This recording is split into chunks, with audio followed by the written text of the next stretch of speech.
Hello friends, मैं Pritam Kumar deposition writer Bihar से बिलकोट आप सभी का शॉर्ट एंड लर्निंग गोल पे स्वागत करता हूं।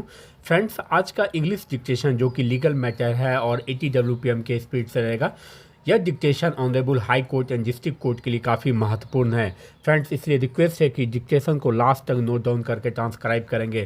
फ्रेंड्स, न्यू डिक्टेशन तथा अदर इन्फॉर्मेशन के लिए शॉर्ट एंड लर्निंग गोल को जरूर सब्सक्राइब कर लें। अगर डिक्टेशन अच्छा लगे तो एक लाइक जरूर करेंगे और इस डिक्टेशन को अपने ग्रुप में भी शेयर करेंगे ताकि आपके ग्रुप के फ्रेंड्स भी इस डिक्टेशन का लाभ उठा सके। Be ready for dictation. Mister KM Sinha, learned senior counsel appearing for the appellant submitted that this court has held that the beneficial provisions of the Act are to be applied only for the purpose of interpretation of the Act and not for arriving at a conclusion whether a person is juvenile or not, and the question whether an offender was juvenile on the date of commission of the offense or not, is essentially a question of fact, which is required to be determined on the basis of the materials brought on record by the parties.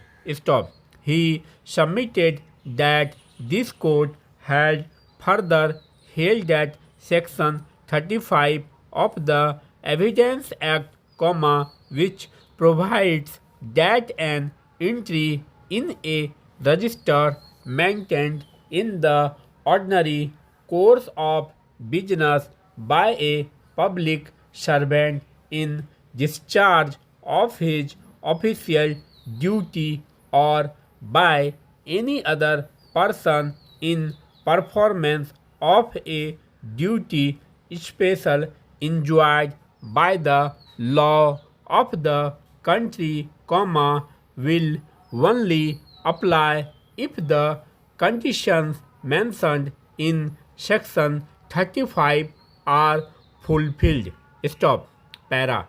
He submitted that Section 35 of the Evidence Act could not be applied to the entry of date of birth of respondent number 1 in the school records produced on behalf of respondent number 1 before the trial court and on the evidence as produced, the trial court rightly held that the date of birth of the respondent number 1 cannot be believed to be 5th October 1988. Stop. He submitted that the trial court, after scrutinizing the evidence, had held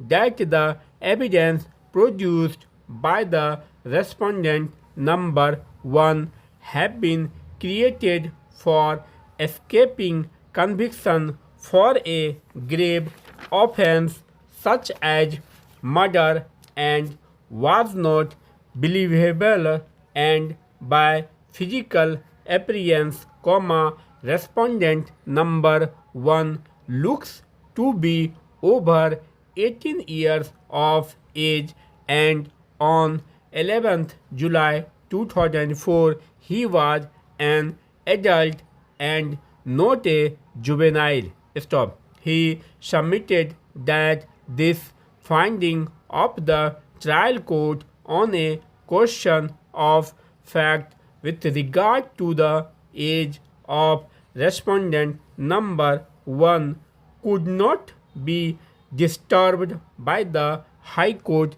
in a revision. Stop. Para.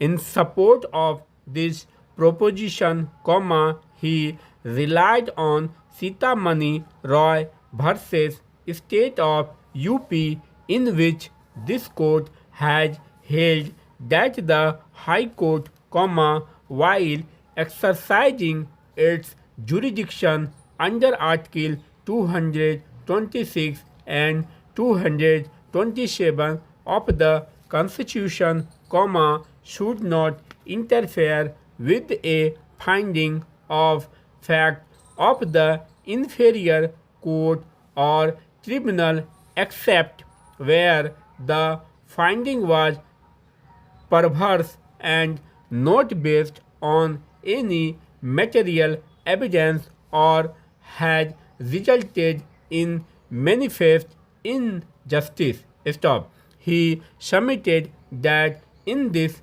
decision, this court had further taken the view that if the trial court came to a conclusion, which was possible on the evidence, the High Court will not disturb the conclusion arrived at by the trial court merely because the High Court is of the view that a different conclusion is also possible on the same evidence. Stop. He vehemently argued that the High Court has lost sight of this limitation of its jurisdiction and on the basis of its own appraisal of the evidence taken a view that the respondent number 1 was a juvenile on the date of the commission of the offense and had set aside the order of the trial court. Finally, stop.